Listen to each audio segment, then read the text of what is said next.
नमस्कार मंडळी, सुख म्हणजे नक्की काय असतं? तर मस्त गरमागरम डाळ, त्याच्यासोबत बटाट्याचे काप असो किंवा बटाट्याची भाजी. मस्त म्हटलं चला आज डाळ बनवली, त्याच्यासोबत बटाट्याची भाजी बनवूया. तर कढईमध्ये मी तेल गरम करून घेतलं. तेल चांगलं गरम झालं की जिरे, राई, लसूण, हिरवी मिरचीची फोडणी दिली. एक कांदा, एक टोमॅटो बारीक कट केला, तो सुद्धा कढईमध्ये चांगला परतवून घेतला. तर कांदा चांगला परतत असतानाच मी त्यामध्ये मीठ घालून घेतलं होतं. त्यानंतर थोडीशी हळद, धनिया पावडर आणि किंचित असं मी लाल मसाला घालून सगळं चांगलं मिक्स केलं.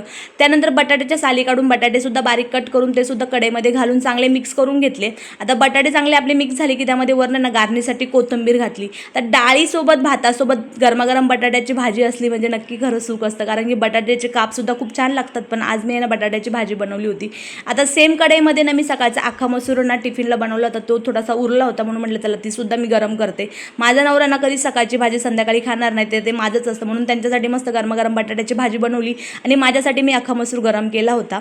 तर तुमच्या घरी पण असंच होतं का नक्की सांगा, कारण की सकाळची भाजी माझा नवरा संध्याकाळी खात नाही आणि संध्याकाळचं जेवण सकाळी खात नाही. जे काय उरतं ते मलाच खायला लागतं आणि मी किती कमी करण्याचा प्रयत्न केला माझ्या हातातून कधीच कमी जेवण बनत नाही. माझ्या जेवणात कधी 1 किंवा 2 जण एक्स्ट्रा जेवणच जाणार. तर चला मंडळी, आम्ही मस्त गरमागरम जेवण करायला बसतो. तुम्ही सुद्धा या जेवण करायला. भेटू नेक्स्ट व्हिडिओमध्ये. बाय.